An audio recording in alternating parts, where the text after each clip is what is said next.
Oke. Nah, berikutnya teman-teman. Abuse yang tadi saya katakan, itu baru tahap awalnya. Kenapa? Karena seorang narsistik itu nggak pernah puas. Dia mungkin saja berhasil mengontrol kalian melalui verbal abuse, physical abuse, cemburunya dia, pengancaman perselingkuhan tadi oleh dia. Dan dia berhasil membuat kalian menuruti kemauan seksualnya dia. Dan kalian berpikir bahwa, oh ya udahlah, nggak apa-apa. Yang penting dia tidak berulah. Secara terpaksa kalian melakukan itu. Dan kalian berpikir, ya udahlah gitu ya, ini yang bisa saya lakukan. Tetapi yang kalian harus tahu bahwa abuse itu tidak berhenti sampai di sini. Oke?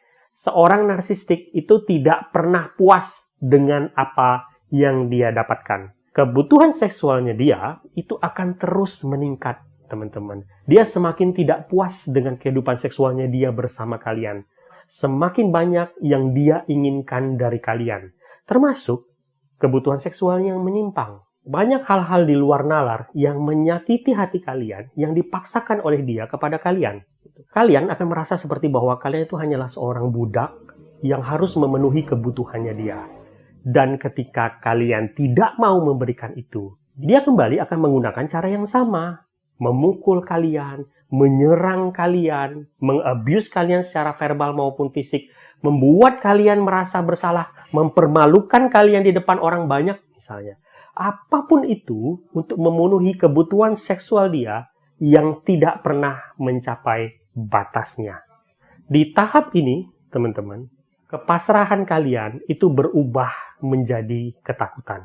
Ketika sebelumnya kalian berpikir, walaupun kalian tidak rela, kalian berpikir, oh ya sudahlah, memang saya harus melakukan itu. Di tahap ini, kalian sudah berubah menjadi tawanan. Kalian ketakutan. Apapun yang dia inginkan, itu menjadi sebuah ketakutan buat kalian.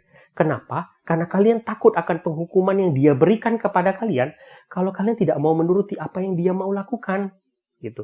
Ini sangat mengerikan gitu. Dan lebih mematikannya lagi adalah teman-teman, si narsistik akan selalu mencari cara untuk membuat kalian menjadi orang yang merasa bersalah ketika kalian tidak melakukan itu.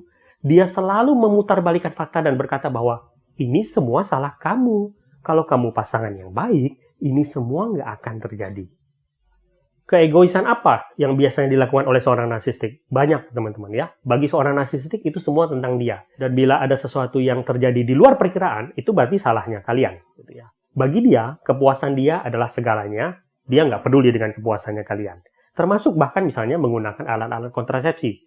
Dia mungkin saja menolak menggunakan itu, kalau bagi dia, itu merusak kesenangannya dia.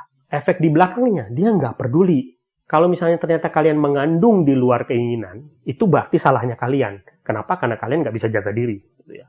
Kalau misalnya dia punya penyakit, dia nggak peduli.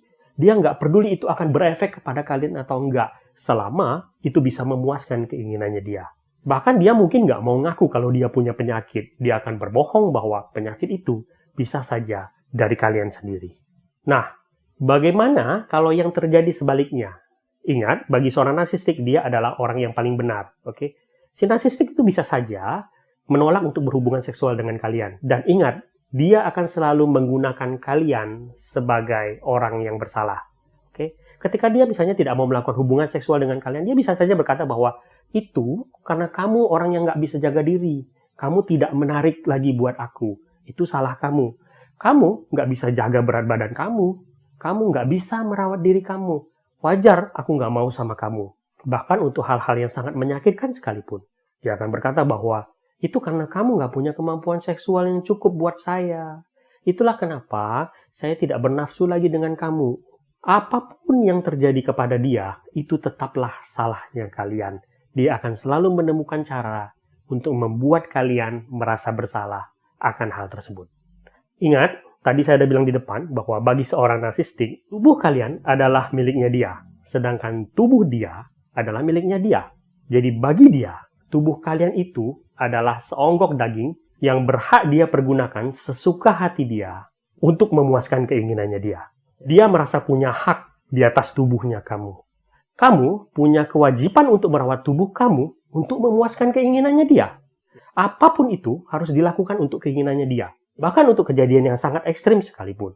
Mungkin saja kalian baru melahirkan misalnya. Mungkin kalian sedang sakit misalnya. Tetapi bila dia menginginkan hubungan, kalian harus siap sedia untuk melakukan itu. Dan dia nggak peduli apakah kalian akan menderita atau tidak, bagi dia, bila saya menginginkan itu, kalian harus tersedia. Dia nggak peduli dengan apa yang terjadi pada kalian. Walaupun kalian sakit, kalian harus melayani dia bila dia menginginkan. Ketika dia menginginkan kalian harus hamil, kalian harus hamil. Misalnya. Dan kebalikannya, misalkan ada kondisi di mana kalian ternyata hamil dan dia tidak mau, kalian harus menggugurkan itu. Semuanya harus menuruti keinginannya dia. Termasuk untuk hal-hal yang fundamental sekalipun. Ketika kalian punya anak misalnya, sebagai seorang ibu, kalian ingin menyusui anak kalian. Bila bagi seorang narsistik itu bisa saja merubah tubuh kalian, dia tidak segan-segan untuk melarang kalian untuk melakukan itu. Tanpa pernah peduli akan perasaan kalian atau kebutuhan anaknya kalian. Apa yang terjadi berikutnya? Oke, teman-teman, yang paling banyak terjadi itu begini. Kamu, ya, ketika kamu belum berkenalan dengan seorang narsistik, ya, kamu punya prinsip dalam melakukan hubungan seksual. Di mana ada hal-hal yang mau kamu lakukan, ada hal-hal yang tidak ingin kamu lakukan. Ya. Tetapi ketika kamu berhubungan dengan seorang narsistik, semua batasan kamu itu ditabrak oleh si narsistik. Kalian akan mendapati bahwa dia mengajak kalian melakukan banyak hubungan seksual yang di luar batas keinginannya kalian. Pada awalnya, dia akan memperdaya kalian dengan mengatakan bahwa ini nggak apa-apa, ini hanya dilakukan satu kali. Tetapi kalian tahu bahwa itu semua hanya bohong. Gitu ya. Dia akan terus mempush boundaries kalian, di mana akhirnya kalian mendapati bahwa kalian tuh melakukan banyak hal yang sebenarnya nggak mau kalian lakukan, yang melawan hati nuraninya kalian. Yang mana ketika kalian nggak mau melakukan itu, seorang narsistik kembali akan mengabuse kalian dan menyakiti kalian dan membuat kalian merasa bersalah ketika kalian tidak mau melakukan hal tersebut. Itulah teman-teman, gambaran kehidupan seksual kalian dengan seorang narsistik gitu ya. Keadaan di mana kalian tuh merasa tertawan, kalian merasa ketakutan, kalian melakukan banyak hal yang tidak sesuai dengan keinginan kalian tidak mendapatkan kepuasan emosional, kalian tidak mendapatkan penghargaan. Semua yang dilakukan itu hanyalah demi kepuasan dari si narsistik.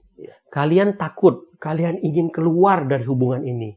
Tetapi kalian nggak tahu mau bercerita kepada siapa. Kalian takut bahwa kalian akan dihakimi. Kalian takut bahwa orang-orang justru akan menyalahkan kalian. Dan luar biasanya adalah si narsistik itu bisa menanamkan pemikiran kepada kalian bahwa nggak akan ada yang mau sama kamu.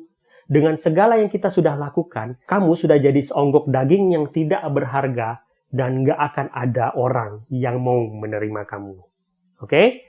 Nah, teman-teman, ini gambarannya. Oke? Yang saya mau katakan kepada kalian adalah, bila kalian mengalami ini, teman-teman, keluarlah dari hubungan tersebut. Ya, usah berpikir untuk menerangkan kenapa kalian harus keluar dari hubungan ini kepada orang lain. Kalian tidak punya kewajiban untuk menjelaskan apapun kepada siapapun kenapa kalian harus keluar dari hubungan ini. Karena kalian tahu hubungan ini destruktif bagi kalian, membunuh jiwa kalian dan tidak sesuai dengan hati nurani kalian. Keluarlah dari hubungan ini. Ya. Bila kalian mau berbicara, berbicaralah dengan orang yang bisa mengerti. Profesional, psikolog, psikiater, teman-teman yang bisa mengerti akan hal itu. Untuk orang-orang yang menurut kalian tidak akan mengerti, kalian tidak perlu menjelaskan apapun kepada mereka. Sayangilah diri kalian, hargailah diri kalian. Keluarlah dari hubungan yang membunuh diri kalian ini. Semoga video ini berguna. Sampai jumpa di video berikutnya.